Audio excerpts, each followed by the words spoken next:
This is Curt with eTrailer, and today we're going to take a look at the Yakima Outpost HD Overland truck bed rack, and we're going to see how it fits and how it installs on our 2024 Chevy Colorado. Now, a overlanding rack like this can come in very, very handy for you in your Colorado if you wanted to carry something that generally, wouldn't fit on a roof rack here over the cab. Things that are heavier, like a rooftop tent, would be an excellent thing to put up here, but it's also going to be able to accommodate things like your kayak carrier, roof baskets, bike carriers, really anything you could put on normal crossbars, you'll be able to use with these. They're just going to be a lot easier to reach, and you're going to get a higher capacity. These bars are going to give us a 500-pound weight capacity on road. Off-road, they'll be at a 300-pound capacity, but that should be enough to accommodate just about any kind of accessory you have out there. It's almost twice as much as what you normally get on rooftop crossbars, so there's a lot we can do with it. These posts are going to be sitting 13 inches up above our bed rail, so it comes to what is technically a mid-cab height. On here, it's about 2/3 of the way up. And if you're looking at this and wondering, hey, how am I supposed to carry anything a lot longer with the cab being this close? We've actually got these set up to give us the maximum crossbar spread so that we can kind of show you a little bit better of what is possible. But if you think about it, if you have, say, a kayak carrier up here, the bottom of that is going to sit here. The hull might sit about right here, which is actually going to allow you to clear over.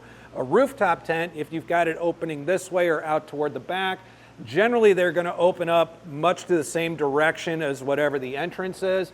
So a lot of it is going to be able to make it through this kind of clearance and not have it be interfered with. So some of the extra features that we have here is on our bars, we do have a tie-down location here. We also have another tie-down location on the inside of our towers, right above our signature Yakima bottle cap opener. We've got a decent amount of overhang here. Like I said, they are 68-inch bars, so in most cases you are going to be able to possibly put two accessories up here side by side, like maybe a roof basket and a kayak or something similar.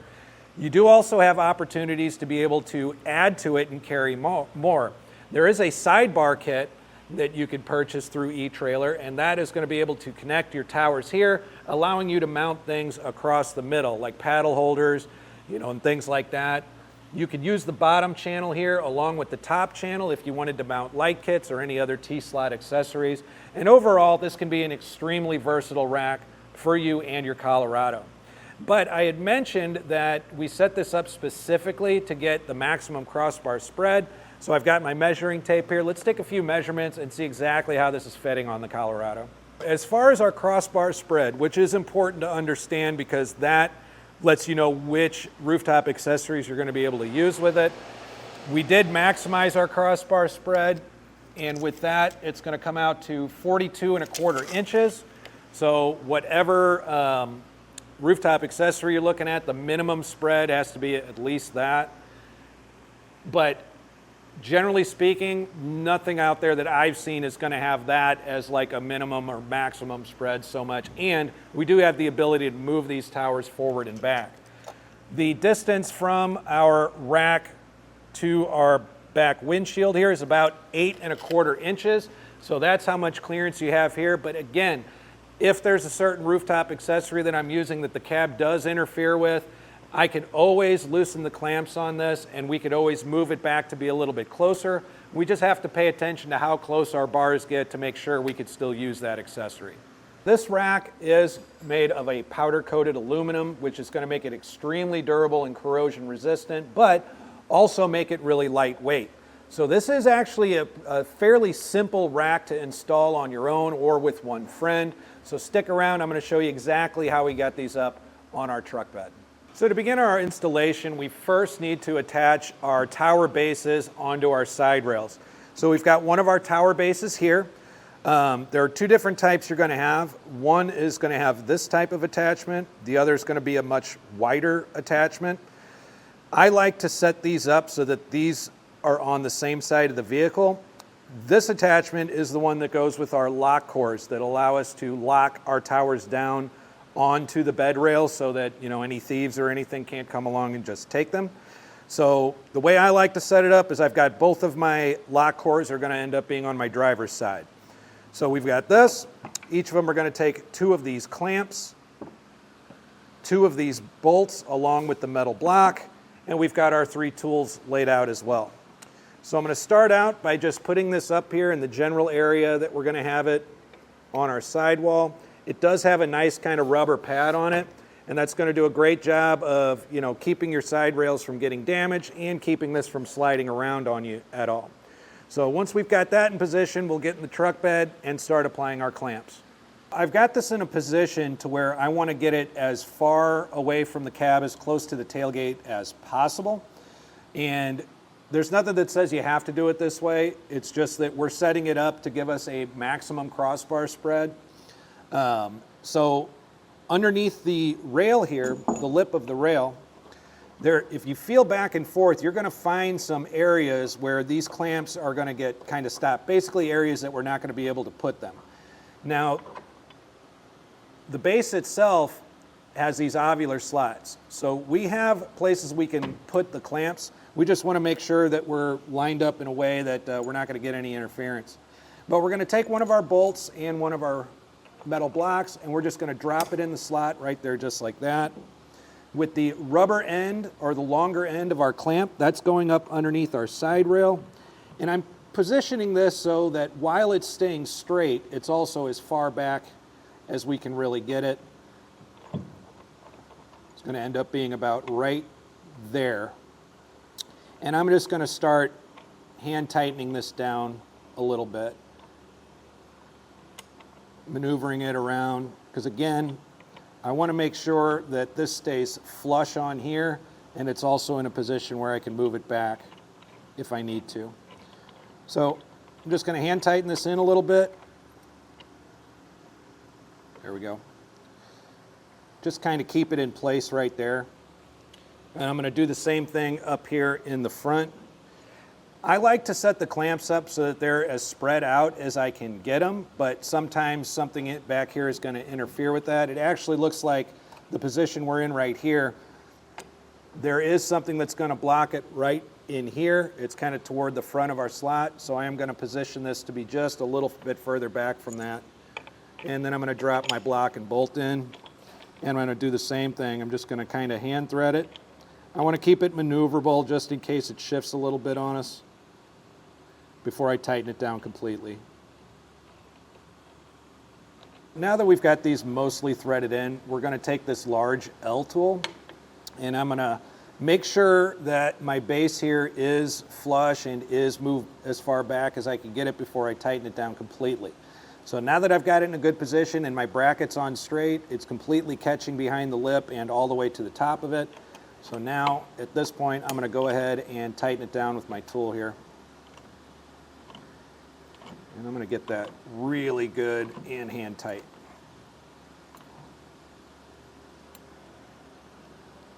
And I'll do the same with our back bolt here. Again, I just want to make sure that my bracket is staying straight and that my base is still flush.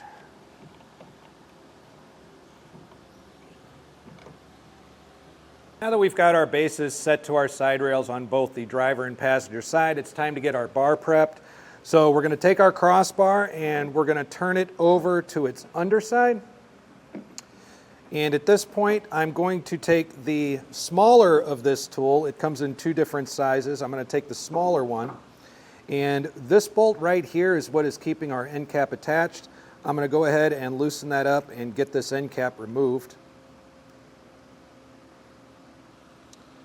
Sometimes it could be a little tough to dig this bolt out.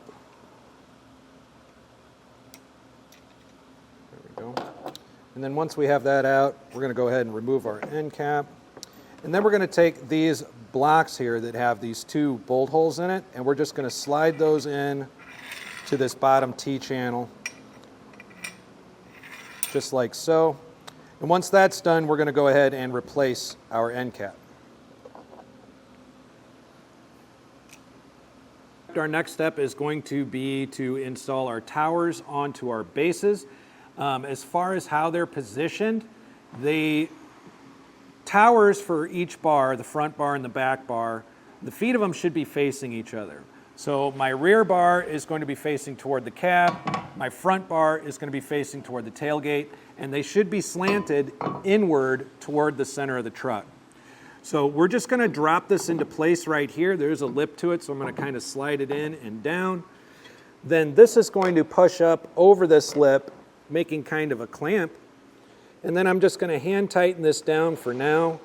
I just want to get it tight enough to where, you know, it's not going to lose its place or anything like that. Still have a little bit of maneuverability to it because I want to make sure that we get our bar on before everything's tightened down completely. So with both of our towers in its position, we can go ahead and put our bar on it. So we're just going to, for now, kind of loosely get that on here. We're not going to bolt anything in yet because what we want to do next is we want to make sure that we have an even overhang on each side of our bar. So we're going to grab our measuring tape, measure from the tower to the end, and make sure it matches up on both sides. We've got our bar evened out. It's coming out to about 7 7/8 inches on each side of overhang. That makes it even for us because we got the same number here on the passenger side as we do on the driver. Now we're going to get in the truck bed since our bar is in position, and we're going to get it bolted down onto our towers. We're going to take our plate and we're going to slide it in to line the bolt holes on the plate up with the bolt holes on the tower there. So I'm just going to slowly, kind of carefully watch it pass through until I've got that first hole lined up. So I should be lined up good there. We're going to take our shorter bolt along with flat washer and lock washer, and I'm just going to get this kind of gently hand threaded into position so I could keep my plate locked into position before I put in my second bolt. So with that done, I'm going to go ahead and do the same thing with our second bolt. Now this one is kind of pushed back up in there. So out of these tools, this is the larger of the tool. And it is a security tool for these bolts. You can see the hole in the middle of it right there. So I'm going to go ahead and get that attached on there and feed that on up in there as well. And then I'm going to keep turning that, make sure it catches. All right, it's catching good, and I'm going to go ahead and tighten it down completely at this point. And I'm going to do the same thing here with our other bolt. And with that in place, our bar is set. The last thing that I'm going to do as far as our towers are concerned is I'm going to get our clamps locked down, and I'm going to get the lock cores put on the appropriate ones as well. So for the clamps that do not have the lock core attachment to it, we're going to use the bigger tool. For our clamp that's going to take the lock core, we're going to use the smaller tool. We just want to make sure everything's good and tight on here. Nothing's moving around. This is on here really, really solid. We're going to go ahead and take our lock core, and through that hole right there, we're just going to put it right over that, lock it into place, and now our towers are going to stay protected. And that's really it as far as the installation goes. The front bar goes on the same as our rear bar. It's just you want to make sure that the feet of the towers are facing at each other when you do it. And really, this is something, because of that lightweight aluminum construction that it's made from, it's really not all that difficult for you to tackle on your own.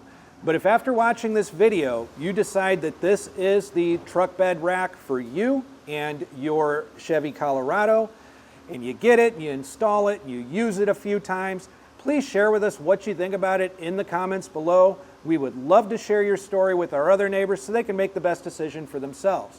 Once again, this is Curt with eTrailer. Thanks for stopping by.